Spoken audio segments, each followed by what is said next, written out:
Hello everyone, I'm Priyanka. Today I'm going to do a sum on non-profit organization.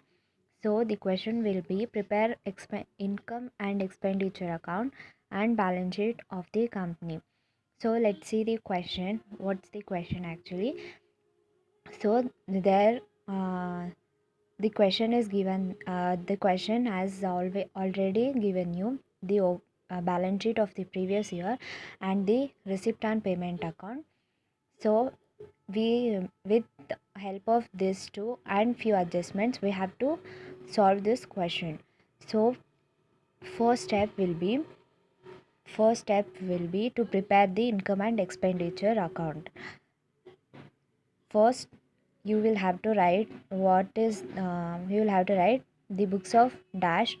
If there is no company name you will have to let it off. If you have the company name you will have to write the name of the company. Next you will write income and expenditure account for year ending and the date of the year, that is 31/3/19. So first the let us know what's the format of income and expenditure account. The format of income and expenditure account is expenditure rupees, income rupees.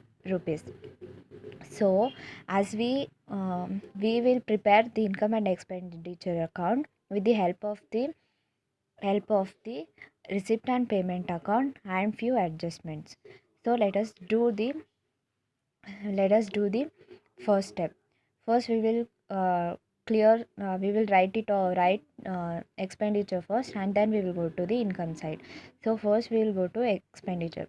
For expenditure we have to look into the payment side of the receipt and payment account. So first item here is the rent. Here it's given the by rent. So you will be writing here to rent 6,600. Okay, so this is the first thing, to rent 6,600. Then you will have to look there is any adjustment or not. We have an adjustment here, that is rent outstanding on 31/3/19 500.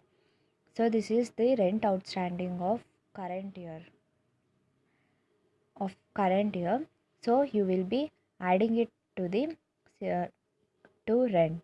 So plus outstanding in bracket you can write it as current year. So 500.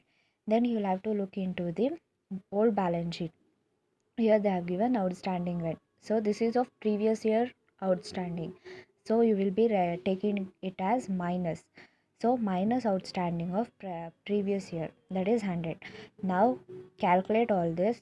6,500 plus 5,000 is 7,100 minus 100 you will be getting 7,000. So you will be writing the amount in the second rupee column. Next go to the next item in the payment side. So it is by lecturer's fees. You will write it as it is in the second rupee column. Next, printing and stationery 2,500. Write it here to printing and stationery 2,500.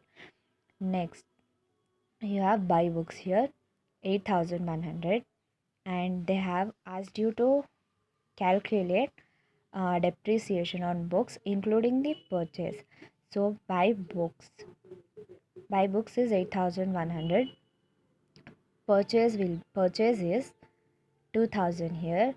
So 8,100 plus 2,000, 10,100 into 10 by 100.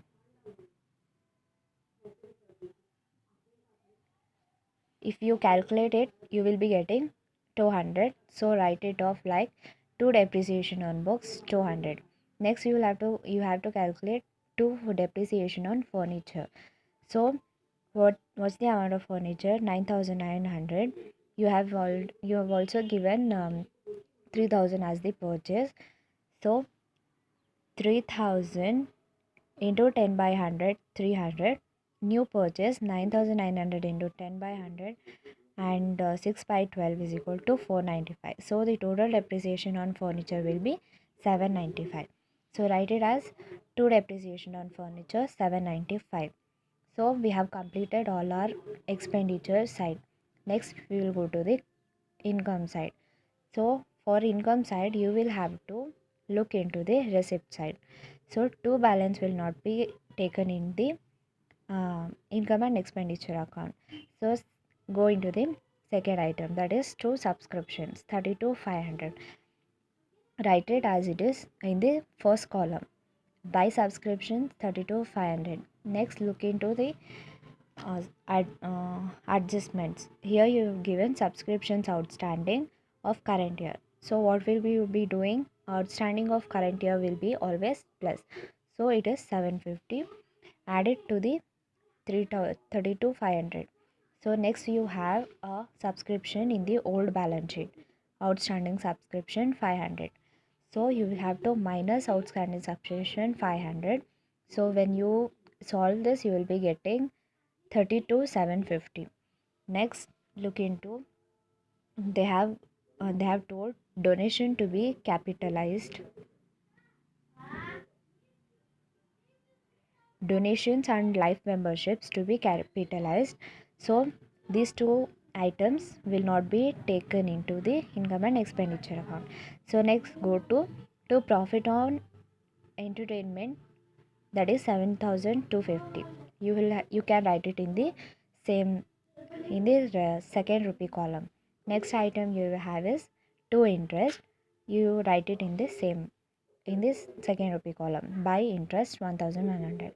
So now you will have to total both these sides. Which side is you'll have to come to know which side is greater. So when you total it, you will be getting income side as the you will be getting income side greater than the expenditure side, that is 41,100. So when then you will have to add up, you will have to find the difference between income and expenditure, and you will have to write the difference as to surplus 26,705 26,705. So even you can write it as excess of income over expenditure. If in case expenditure is greater than income, here it will be, I'm just writing it so that you can get to know. You'll be writing here as by deficit. You will be writing the amount here, and here you will be writing excess of income, excess of expenditure over income. So if you get surplus, you will be writing excess of income or expenditure. If you get deficit, excess of expenditure over income. So this is the income and expenditure account. Now we'll have to prepare the balance sheet. So for balance sheet we will have to consider both receipts and payment, and as well as old balance sheet. So first item we will be taking it as building. We have it in the building here 20,000. So write it here 20,000. Next furniture. Furniture in the old balance sheet it is 3,000. 3,000. You write it in the first column 3,000. Then you have a new purchase here, that is 9,900. So add it 9,900. Then you took a you charged a depreciation on this amount, on this furniture and as well as new purchase. So take it, where's the depreciation? Yeah, so depreciation 795. So you will be subtracting 795 from this amount. So it will be 12,105. Next we have books here, that is 2,000. Okay, books, as we here also we have, that is 8,100. So books 8,100 plus new purchase 2,000, and the depreciation we took here, that is 200. So we will be lessing it. So when we solve this, we'll be getting 10,200. Next, let's go to the liability side. First, capital fund. If it is given in the question, here it's given in the question 27,600. You can write it as you'll be writing it in the inner column. If it is not given, you will have to find it by taking the opening assets and opening liabilities. Okay, then we will be adding surplus here. What did we get here? 26,705. So we'll be adding it to the capital fund. Next, look into the adjustments, donation and life membership to be capitalized, right? So we'll be taking life membership and donation and we'll be adding it to the capital fund. If you add all these things, you'll be getting 60,055. Next, we will go to our adjustments. First one, subscription outstanding. So subscription outstanding, it's an asset. So take it to the asset side. Outstanding subscription 7,500. Next we have outstanding rent. Outstanding rent, it is a headache for us. So you'll be writing it on our liability side. That is 500. Last item that will be cash in hand. For cash in hand, you will be looking into buy balance here, buy balance C by D here. Okay, so that is 17,500. So you will be writing it as 17,500. Now you will have to make tally both the sides, that is 60,555, 60,555. I hope this is understood for you all. If you all have any doubts, please ask me. If you want any other sum relating to this lesson, let me know it. Thank you.